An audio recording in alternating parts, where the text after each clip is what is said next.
Hello everyone and welcome to this video. Now today I'm going to be taking a look at this album. It's the debut album by the band 10cc. So I'll just be doing the usual thing in this video, giving a bit of background information about the album, then showing you my copy of the record here, and then looking at each of the album songs in detail. So 10cc have a very interesting history. They bring, the band brought together four friends from Manchester who had all worked in the music industry throughout the 1960s. This album was released in 1973. The band consisted of four guys, Lol Creme, Kevin Godley, Eric Stewart, and Graham Gouldman. Now Godley and Creme had worked together like during the 60s. They had recorded some singles as a double act. Graham Gouldman was a professional songwriter who had penned hits for the Hollies, the Yardbirds, and Herman's Hermits. And Eric Stewart had been a member of Wayne Fontana and the Mindbenders, who had quite a fair bit of success on the singles charts before splitting up in 1967. So they all started working together at Strawberry Studios in Stockport. They began organically collaborating on each other's music, starting with a commission for Gouldman to record a bubblegum pop record which was to be marketed in America under the band name Ohio Express. The song which is called Sausalito was the first recording to feature all four 10cc members. After these sessions, Gouldman left the fold for a little while, travelling to America to continue his work as a professional songwriter for hire. The other three stayed at Strawberry Studios and recorded a track called Neanderthal Man, a very drum heavy nursery rhyme song, in order to test the equipment. And for some reason it was decided to release this thing as a single, and even more ridiculously, it managed to chart at number 2 in the UK, and it's a pretty crap song, I have to say, but it was a success for the bands for the band at that time, he went under the name of Hot Legs. And despite this surprise burst of success, the band felt they had to try and make it properly on their own terms, because also around this time they had produced and played on 2 albums by Neil Sedaka, which were quite commercially successful records, but they had only been paid very basic session fees, and felt restrained at not being able to record their own songs. So the recording of this album was started at these Strawberry Studios, which I believe Eric Stewart did actually own or part own the studios. So it was very much a self-contained effort this album, as Stewart engineered and mixed the whole thing himself. There was no external people coming in. And after completing the album, they came to the attention of the small label UK Records, whose head Jonathan King heard the song Donna and thought, right, this is going to be a hit single, I'm going to release this. And he also named the band, reportedly he had a dream where he seen the word 10cc, the greatest band in the world, in a dream, so he thought, okay, 10cc is maybe not a bad name for this band of mine here. And like I said, the first release was the doo-wop inspired Donna, which became yet another surprise hit single, and very much set the scene for the album. So it was released in the July of 1973, and at the time it wasn't a huge commercial success, only reached number 36 in the UK. But singles-wise, it did do pretty well, generating 3 top 10 singles, and very much establishing the bands for future successes. So anyway, I will now just show you my vinyl copy of it here. This is a American copy of it, actually. I didn't get it in America. I just found it in an Edinburgh record shop, I believe. But yeah, there's a cover of it.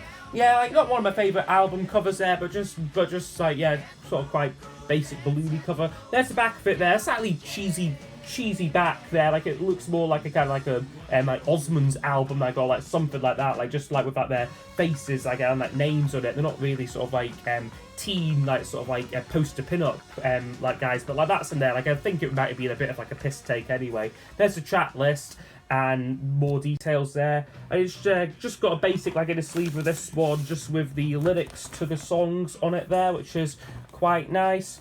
And the record, as I said, is on UK Records. So yeah, that's the vinyl record looked at. So anyway, I will now go over each of the album songs. I will score each track out of 10, and then I will use those scores to give us a overall percentage marking for the album. Johnny, don't do it. Okay, so the album kicks off with a song called Johnny Don't Do It, which for me is maybe the weakest one on the album. I think it is very much in the same sort of vein as Donna, which for me is personally a much stronger song. Plus it's also kind of one which sort of before going to the album, if you are a 10cc fan, it was their first big single, Donna. So this one kind of seems like a bit of a recycling of that idea, even though it does precede it on the album. I would say positive things about it. It's got a really good guitar solo on the track, and it does have quite an interesting lyric on it as well, about the death of a biker. And this was chosen as the second single, and maybe because of its similarities to Donna, this one did fail to chart. But yeah, it's Johnny Don't Do It.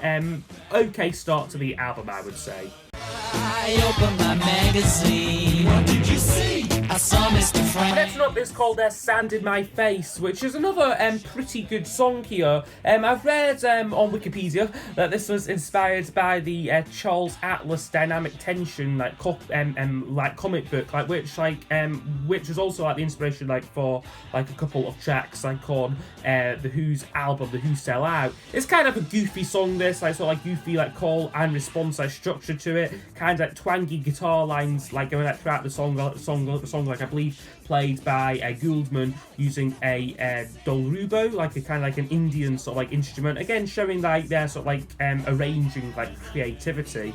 So yeah, Sand in My Face would get a 8 out of 10. Quite a good fun little song there.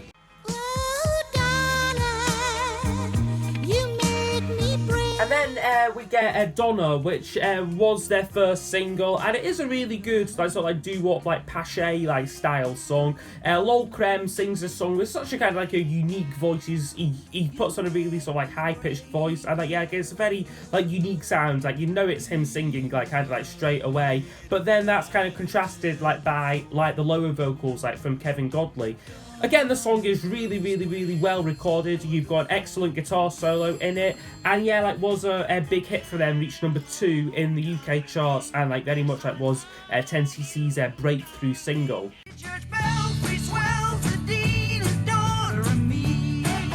And then following that up, we get one of my favourites on the album. It's The Deed and I, which is a really sort of a great classic lost 70s single, because it's not a sort of a hugely popular song these days, but I think it is an excellent song. It's very Beatlesque, in the sense that it goes through a lot of different sections, a lot of different changes in structure, while only lasting 3 minutes. And it's got a kind of Beach Boys Americana sort of pop feeling to it as well, and this is kind of emphasised in the tuck and throw of the lyrics, which sort of go through a person's life, detailing a courtship, dating, and then a wedding, and then a kind of time of hopelessness and need, and then a discovery of money at the end. Again, the musical changes sort of act and kind of reflect the lyrics as it goes along. Yeah, just a really creative song, and yeah, it was another hit single for them, reached number 10 in the UK charts, and number 1 in Ireland as well.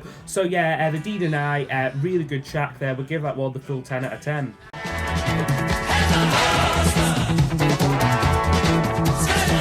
Side 1 closes with another really good track called Headline Hustler, which is a Gouldman and Stewart song. And this is a very interesting track. It kind of lyrically deals with the experiences of a budding journalist. Again, you've got a great guitar sound on it, great sort of futuristic synth sounds on it as well. It's a good pacey song as well. It kind of goes through a lot of different sections again. It's got a good. It doesn't get boring, this song, in any way. Nice dynamic to it, and a great vocal from Eric Stewart. So yeah, a Headline Hustler would get a 9 out of 10. Really strong song there.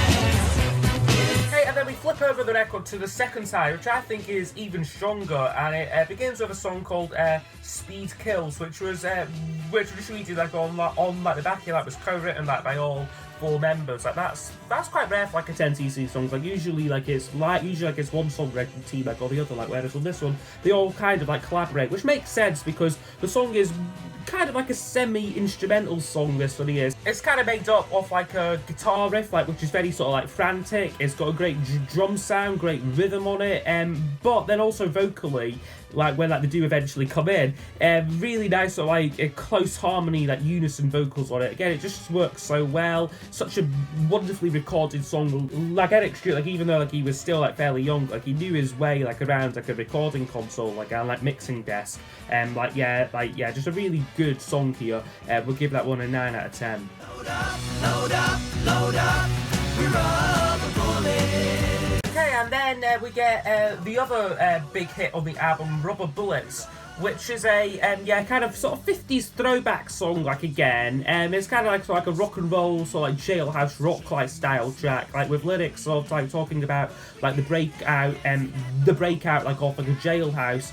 Like at the time though, like many thought like it was about like the conflicts like in Northern Ireland, like with like the chorus line like load up with rubber bullets. And yeah, I just think it's a really good song. It just rocks along so well. Like you've got a great guitar sound like on it, like again, and this was a huge hit for them. It reached #1 in the UK, but a rather disappointing number 73 like over in the States. But yeah, like Rubber Bullets, really good track there. Plus I do love like this album version, like with like the slightly extended like guitar solo outro as well. It just stands like so on point. So yeah, Rubber Bullets would get another 10 out of 10 from me.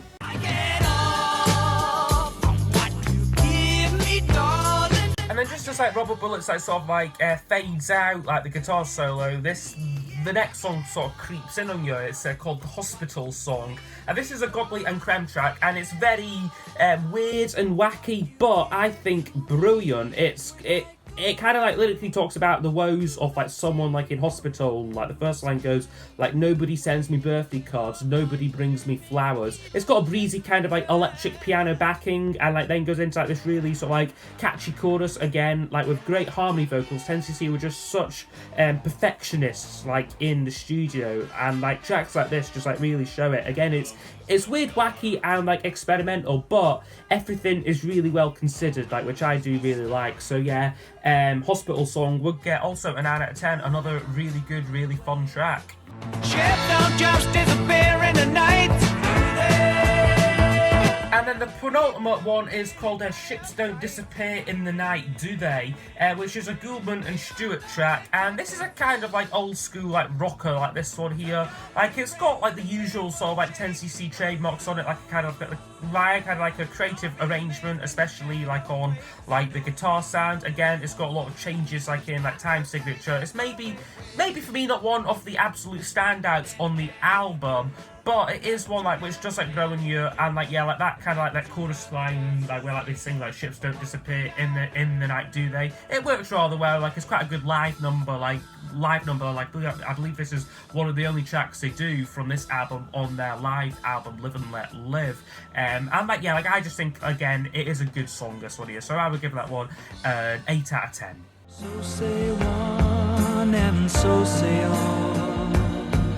And then the final track is called Fresh Air for My Mama, which is a Kevin Godley sung ballad to finish, which is a really nice sort of calming closer. Originally this song was the B-side to the Hot Legs single Neanderthal Man, but this version like has been like reworked slightly, and like I think like it like really works well. I always tend to forget like how like the song goes so like melodically, but like when it's on, it is just a lovely melody. Like I love like the line that when he sings like so say one and so say all, say what you gotta say or don't say nothing at all, like that. But he just sings it so well. It's got a really nice like string arrangement on it. Like I've observed, he kind of sounds a bit like Billy Joel like singing this song, like which is a compliment, like indeed. And like yeah, like I said, like it's got like a nice string arrangement on it. Just a overall really strong closer. So that one would get a 9 out of 10. Okay, so overall this album would score 87%. So I think this is, for me, a top quality debut album, and like yeah, like probably like one of my favourite debut albums. I think 10cc very much arrived like fully formed like throughout their like experiences like of of like working like together and like separately like throughout like the 60s and like early part like of 70s. The fact that there's also 4 lead vocalists like in the band like keeps the record like on like its toes. Like it doesn't get like too comfortable like with like one sound like or like one vocalist. We're always kind of like chopping and changing, and like even though like it is only like just over half an hour like this album, like there is a lot of like variety like of like musical styles like and sounds like on here. And I would say this is for me one of their finest albums. Like I know like a lot of fans like tend to rate like stuff like sheet music or like the original soundtrack a bit higher, but I'd say this is for me a stronger album. I just think the songs like are like a little bit better. Like they're a bit more like not quite fully formed like, but like a bit more concise, like a little bit like sort of like more melodic, like more memorable, like these tracks like on this album. So yeah, I think really good album here from 10cc. Like if like you're not familiar with it like or like if like you just know the singles, definitely one to check out here. So yeah, that's been my review of this album. I hope you have enjoyed, and I will see you all next time for the next video. Goodbye.